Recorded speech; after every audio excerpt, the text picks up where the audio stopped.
So हमारे CLAT examination के अब सिर्फ 90 डेज बचे हुए हैं। 3 months are more than sufficient to crack this particular examination. English के लिए सबसे जरूरी है आपका न्यूज़पेपर कि आप आर्गुमेंट को ड्रॉ करिए या कंक्लूजन ड्रॉ करिए, इंफरेंसेस ड्रॉ करिए, आर्गुमेंट को स्ट्रेंथन करिए, आर्गुमेंट को वीकन करिए। साथ में हम जीके को रिवाइज करते रहेंगे और अपने टेस्ट को एनालाइज भी करते रहेंगे। देन आपका आता है लास्ट मंथ जो आपके लिए सबसे इंपॉर्टेंट मंथ रहने वाला है, नवंबर। आपको ये पर्टिकुलर जो मॉक देना है उसकी टाइमिंग होगी 2 to 4 PM।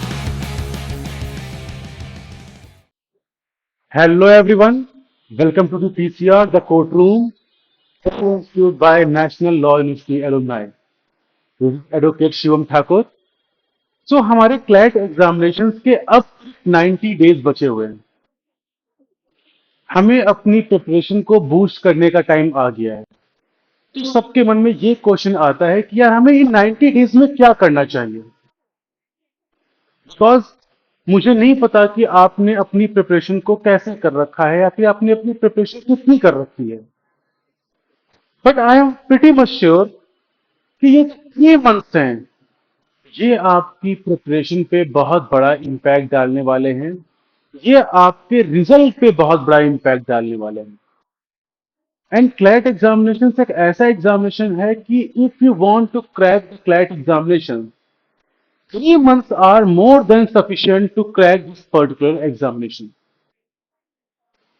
So आज हम उसी चीज को समझने वाले हैं कि हमारा जो सितंबर का मंथ है, जो हमारा अक्टूबर का मंथ है, जो हमारा नवंबर का मंथ है, हम इन मंथ में अपनी प्रिपरेशन को कैसे करें, हम अपना टाइम टेबल कैसे बनाएं, हम क्या स्ट्रेटजी फॉलो करें, ये सब बातें हम आज इस पर्टिकुलर वीडियो में करने वाले हैं। बिना टाइम वेस्ट किए इस वीडियो को स्टार्ट करते हैं। पहला आता है हमारा सितंबर मंथ। सितंबर मंथ में हमें क्या करना चाहिए? हमारे सितंबर मंथ में 4 वीक्स हैं। हमने चारों वीक्स को डिवाइड कर दिया है। हमारा ये फर्स्ट वीक हो गया, हमारा ये फर्स्ट वीक है, हमारा ये सेकंड वीक है, ये third, and this one is fourth. हमें सितंबर के मंथ में, बिकॉज मैं ये समझ के चल रहा हूं कि अभी आपकी प्रिपरेशन जीरो है, आपने बस थोड़ा बहुत कहीं से क्लैट तो किया हुआ है, बट आपकी प्रिपरेशन अभी ऑन द पॉइंट नहीं है। तो सितंबर के मंथ में हमें सबसे पहले अपने बेसिक पे वर्क करना चाहिए।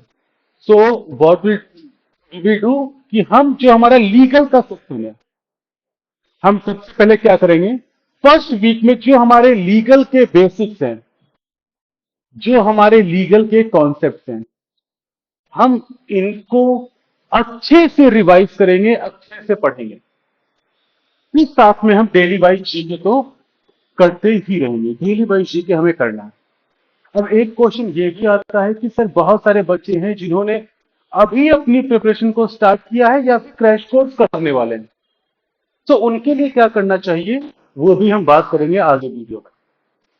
तो जो हमारा फर्स्ट वीक ऑफ सितंबर रहेगा उसमें हम क्या करेंगे, उसमें हम अपनी लीगल सब्जेक्ट के बेसिस पे वर्क करेंगे और कॉन्सेप्ट्स पे वर्क करेंगे, उनको रिवाइज करेंगे और ट्राई करेंगे कि हम शॉर्ट नोट्स को बना पाए। तो साथ में हम डेली वाइज जीके भी करते रहेंगे। जब हम आते हैं अपने सेकंड वीक में हम अपने इंग्लिश पे ध्यान देंगे। इंग्लिश के लिए सबसे जरूरी है आपका न्यूज़पेपर, बिकॉज ये आपकी रीडिंग स्पीड को इंप्रूव करता है। एंड मैं हमेशा अपनी क्लास में अपने बच्चों से बोलता हूं कि CLAT is all about your reading comprehensive skills and reading speed. So हमें न्यूज़पेपर को कभी भी लाइटली नहीं लेना चाहिए, हमें न्यूज़पेपर डेली वाइज पढ़ना है। क्यों? हमारे जो अदर बुक्स हैं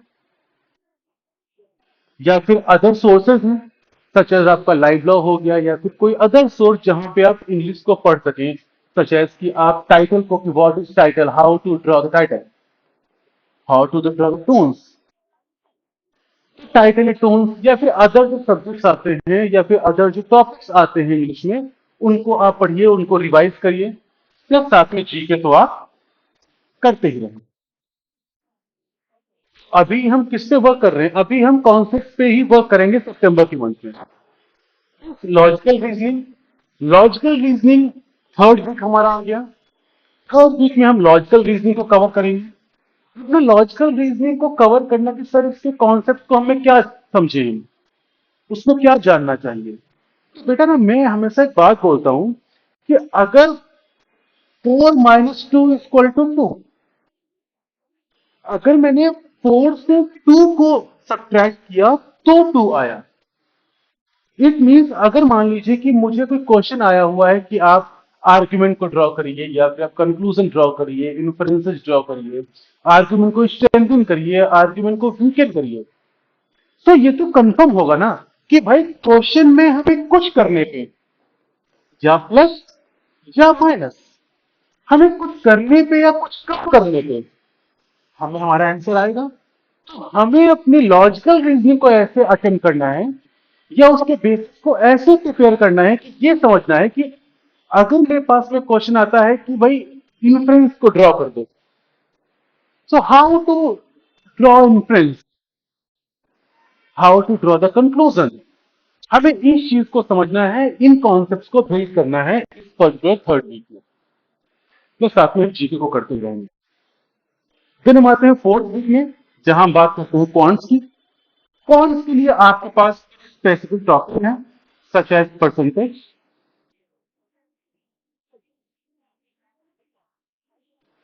रेशियो,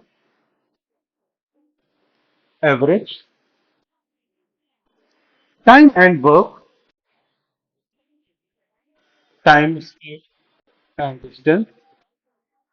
ये जो आपके 5 टॉपिक्स हैं, आपको अपनी एनसीईआरटी की बुक से या आपको जहां भी जो आपको अच्छा सोर्स मिलता है, आपको उन सोर्सेज से इन 5 टॉपिक्स के जो बेसिक्स हैं, जो कॉन्सेप्ट हैं, उनको रिवाइज कर लेना चाहिए। प्लस जीके तो हमेशा एड ऑन रहेगा। तो अब एक क्वेश्चन ये आता है कि सर क्या सितंबर के मंथ में यही करना है?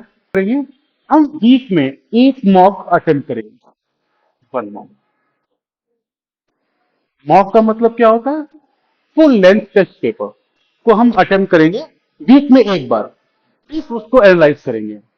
मॉक को अटेम्प्ट करने के लिए आप टीसीआर के मॉक्स को भी प्रेफर कर सकते हो, बिकॉज जो टीसीआर द कोर्ट रूम के मॉक्स हैं, ये स्पेशली डिजाइंड हैं by national law university alumni, जो क्लैट के पैटर्न पे होते हैं, क्लैट के डिफिकल्टी लेवल को मैच करते हैं।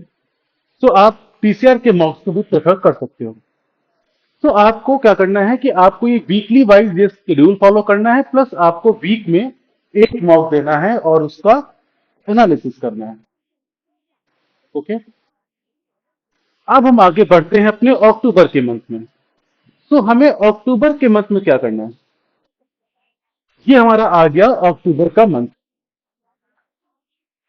हमें अपने अक्टूबर के मंथ में, ये हमारे वीक्स हो गए जैसे हमने पहले डिवाइड किया था, first week, second week, third week and fourth week. First week में हमने लिखा हुआ है इंग्लिश एंड जीके। तो हम फर्स्ट वीक में क्या करेंगे, जो हमारे इंग्लिश का सेक्शनल क्वेश्चंस हैं, हम इंग्लिश के सेक्शनल टेस्ट को देंगे, प्लस साथ में हम जीके को रिवाइज करते रहेंगे और अपने सेक्शनल टेस्ट को एनालाइज भी करते रहेंगे। सेकेंड वीक में हम लीगल का सेक्शनल टेस्ट देंगे और जीके को एनालाइज करते रहेंगे। थर्ड वीक में हम क्वांट्स के सभी sectional test, what is the meaning of sectional test, कि भाई जो आप टॉप जो आपने पढ़े हैं, जो आपने अपने बेसिक्स को कंप्लीट किया है, जो आपने अपने कॉन्सेप्ट क्लियर किए हैं, अब उसको टेस्ट करने का टाइम आ गया है सेक्शनल वाइज। अभी हम फुल लेंथ पे नहीं जा रहे हैं, सेक्शनल वाइज। फिर आपको अपने देन लॉजिकल रीजनिंग का सेक्शनल फोर्थ वीक में कवर करना है। जीके को हम साथ साथ कवर करते रहेंगे। अब वो वाला क्वेश्चन आता है कि सर बहुत सारे बच्चे ऐसे हैं जिन्होंने अभी अपनी प्रिपरेशन को स्टार्ट नहीं किया है, बट वो क्लैट एग्जाम देना चाह रहे हैं, तो जीके कैसे कवर करें? सो बेटा अगर आपने भी अपनी प्रिपरेशन को स्टार्ट नहीं किया है, so TCR is going to launch crash course batch from 21 September, जहां पे आपकी 4 डेज ऑफ वीक क्लासेस होंगी। आपके जितनी भी फैकल्टीज हैं, चाहे logical reasoning, GK, English, quant and legal, सभी faculties national law university alumni होंगे। प्लस आपको प्रॉपर नोट्स मिलेंगे, प्रॉपर आपकी मेंटरिंग होगी। मेंटरिंग का मतलब क्या होता है कि मेंटरिंग में हम बच्चे को गाइड करते हैं कि बेटा आपको कहां से पढ़ना है, क्या पढ़ना है, कैसे पढ़ना है, किस सोर्स पे पढ़ना है, किस टाइम पे पढ़ना है। ये सब कुछ टीसीआर कोर्ट रूम ही हैंडल करता है। सो अगर आपने भी प्रिपरेशन को अभी स्टार्ट नहीं किया है तो स्टार्ट योर प्रिपरेशन।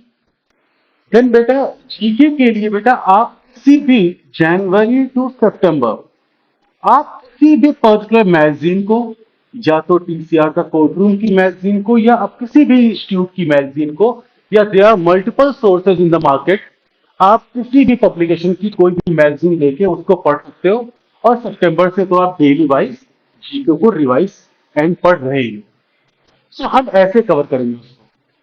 प्लस हम बात करते हैं अब मॉक्स की कि सर कितने मॉक्स देने चाहिए। बेटा अभी भी जहां पे आपका एक वीक में एक मॉक ही रहना चाहिए। अभी आप मॉक के नंबर्स को मत बढ़ाइए, वो अभी टाइम नहीं है। अभी आप सेक्शनल पे फोकस करके जो आपका सेक्शनल है उसको स्ट्रॉन्ग करिए। देन आपका आता है लास्ट मंथ जो आपके लिए सबसे इंपॉर्टेंट मंथ रहने वाला है, नवंबर। तो अपने नवंबर के मंथ में हमें मेन फोकस करना है मॉक्स पे, मॉक के एनालिसिस पे, और हमारे रिवीजन पे। नवंबर के मंथ में देर इज नो नीड कि कोई आप न्यू टॉपिक पढ़ें। बिकॉज एक बात समझिए, competitive exam is not all about कि आप कितना पढ़ रहे हो। Competitive exam is all about कि आप किस तरीके से पढ़ रहे हो, किस सोर्स से पढ़ रहे हो, आपकी गाइडेंस क्या है। तो अब हमें नवंबर के मंथ में आना है जहां पे हमें हर 3 डेज के बाद में, आफ्टर एवरी 3 डेज, हमें मॉक अटेम्प्ट करना है और उसको एनालाइज करना है। बट यहां पे कैच है। वो कैच क्या है कि आपको ये पर्टिकुलर जो मॉक देना है उसकी टाइमिंग होगी 2 to 4 PM, जो हमारे क्लैट एग्जामिनेशन की टाइमिंग है। उससे क्या होगा, अगर आप इस टाइमिंग पे मॉक दोगे तो कहीं ना कहीं आप जो क्लैट एग्जामिनेशन है, क्लैट एग्जामिनेशन की टाइमिंग के साथ में अपने माइंड को मेकअप करोगे, कि आपकी एक स्ट्रेटजी बनेगी। फिर जब आप क्लैट का एग्जाम देने जाओगे ऑन योर जजमेंट डे, तो उस दिन आपको ऐसा फील नहीं हुआ कि यार मैं किस टाइम पे ये एग्जाम दे रहा हूँ। बिकॉज जनरली क्या होता है, या तो हम रात में एग्जाम देते हैं, या शाम को देते हैं, या मॉर्निंग में देते हैं। बट नवंबर के मंथ में आपको अपने जो मॉक्स को अटेम्प्ट करना है वो 2 to 4 के बीच में ही करना है। प्लस आपको रिवीजन करना है। कोई भी आप न्यू टॉपिक ऐड नहीं करोगे in the month of November except GK. GK के आपके जो जनवरी टू नवंबर जितने भी जीके के नोट्स आपके प्रिपेयर हुए हैं, जितने भी आपके मैगजीन्स हैं, उनको आपको दोबारा रिवाइज करना है। जो आपके नोट्स हैं उन्हें दोबारा रिवाइज करना है। अगर हम इन चीजों को ऐसे करेंगे तो हमारे बेसिक्स भी कंप्लीट हो गए, हमारे सेक्शनल टेस्ट भी हो गए, प्लस नवंबर के मंथ में हमारी एक स्ट्रेटजी भी बन गई, हमारा टाइम मैनेजमेंट भी हो गया। सो ये 3 महीनों को कवर करने का एक तरीका है। क्लैट एग्जाम के लिए घबराइए मत। You have 3 months and 3 months are more than sufficient to crack CLAT examination. And trust me, this is my experience. बहुत से बच्चों को पढ़ाया है। 3 months are more than sufficient. So अपनी पढ़ाई में लग जाइए, study hard, be focused and prepare for the best. And hope आप सभी का क्लैट का रिजल्ट काफी अच्छा आएगा। Thank you so much everyone.